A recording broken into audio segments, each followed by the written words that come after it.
आइए साखी श्रवण करते हैं बादशाही को। सूरदास गीत गाने लगा। वह इतना विख्यात हो गया कि दिल्ली के बादशाह के पास भी उसकी शोभा जा पहुंची।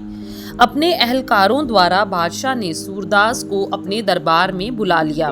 उसके गीत सुनकर वह इतना खुश हुआ कि सूरदास को एक कस्बे का हाकिम बना दिया।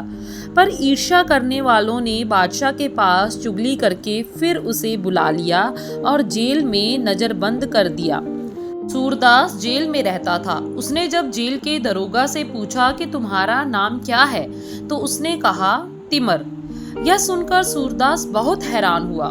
कवि था, ख्यालों की उड़ान में सोचा, तिमिर, मेरी आंखें नहीं, मेरा जीवन तिमिर, अंधेर में, बंदी खाना तिमिर मतलब अंधेरा तथा रक्षक भी तिमिर अंधेर। उसने गीत की रचना की तथा उस गीत को बार बार गाने लगा। वह गीत जब बादशाह ने सुना तो खुश होकर सूरदास को आजाद कर दिया तथा सूरदास दिल्ली जेल में से निकलकर मथुरा की तरफ चला गया।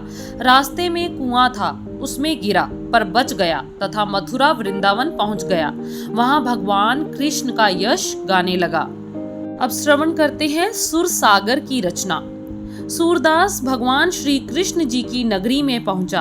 अनुभवी प्रकाश से उसकी आंखों के आगे श्री कृष्ण लीला आई। उसने स्वामी वल्लभाचार्य जी को गुरु माना तथा कहना मानकर गौ घाट बैठकर श्रीमद् भागवत को भाषा कविता में उच्चारण करना शुरू किया। एक आदमी लिखने के लिए रखा। सूरदास बोलते जाते तथा लिखने वाला लिखता रहा।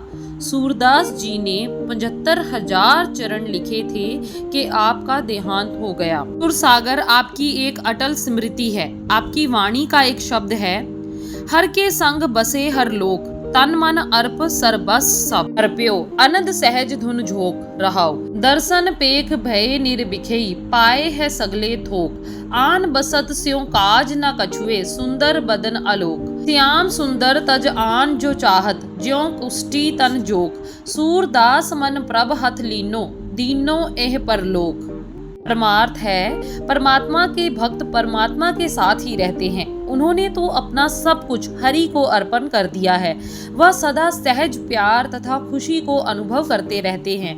भगवान के दर्शनों ने उनको ऐसा संयम वाला बना दिया है कि उन्होंने इंद्रियों पर काबू पा लिया है, जिसका फल यह हुआ कि भगवान ने उनको सब पदार्थ दिए हैं। जब प्रभु का खिलता मुख देखते हैं तो किसी के दीदार की आवश्यकता नहीं रहती।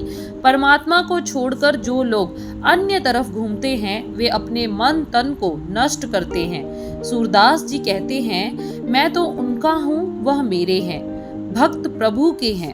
तो ऐसे भक्त सूरदास जी ने अपना जीवन प्रभु के नाम सिमरन में लगाकर अपने जीवन को सफल किया।